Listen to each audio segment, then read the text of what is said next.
It's the Orange and Blue Report coming to you from the McHugh Center. It's presented by the UVA Health System. I'm Dave Koehn, and I'm joined by Kelly Poppinga, outside linebackers coach for the Cavaliers. And Kelly, before we dive into the linebackers, it's one of the deepest positions on this team.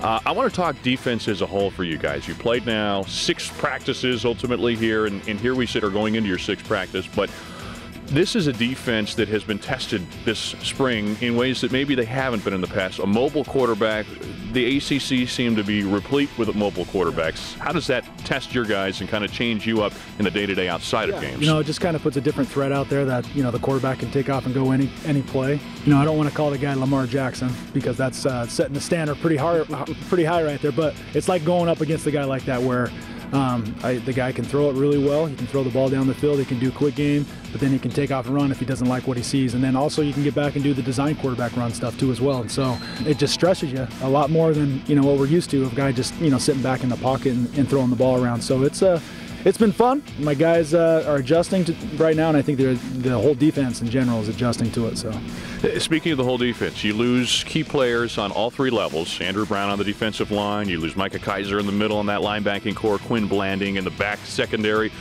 What kind of an adjustment has that been? And those are just 3 of the guys and the headliners that are gone. Yeah, no. So, I think Jordan Mack, right now we're kind of experimenting with Malcolm Cook on the inside. He had, I think he's had 2 pretty good practices in a row now at, that buck linebacker position, and moved Jordan to the linebacker position, replacing Micah. We used to call that the Micah backer.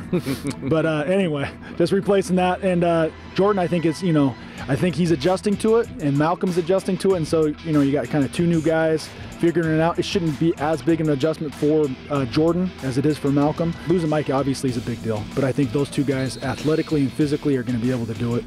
And then other guys as well. Dom Shepard, I think, has looked really good. Rob Schneider, who's coming off a pec from last year, missed the whole entire season, has looked really good.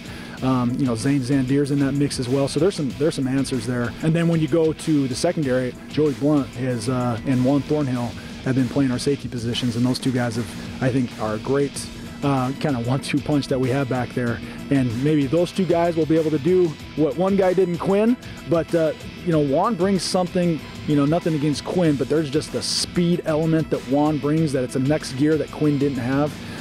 But Quinn, what he had was just such an instinct to get to the ball. And so, I think Juan kind of has that instinct as well. So I'm really excited to see how Joey and Juan continue to progress at that safety spot. And then D-line-wise, talking about those guys, Bernie, I think, has looked really good with his transition from tight end to that. Eli is, the steady guy that's going to show up and go to work every single day. Not going to be super flashy, but just does his job.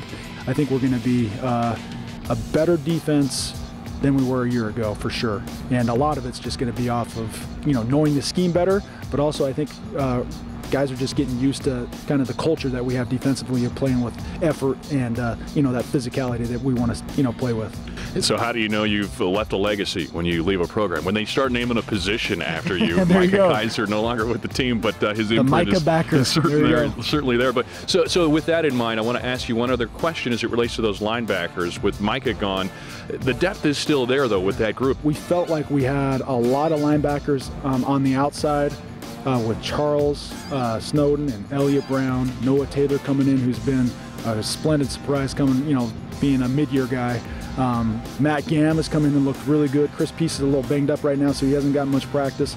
So we had 5 guys there, and even with Dre Bryant and Glad Paul, we feel like we have a lot of outside backers right there. And so we felt like we could move Malcolm to the inside to give them a little more depth, and a guy that has a little bit more experience. And Zane's really never played before. Rob's never really played before. Dom's never really played before. So hopefully with that combination of Malcolm and Jordan, and then Chris Peace, and then whoever shows up as the sandbacker, Noah or Elliott Brown or Charles Stone, whoever that ends up becoming, I think we'll have 4 linebackers there that can be pretty special.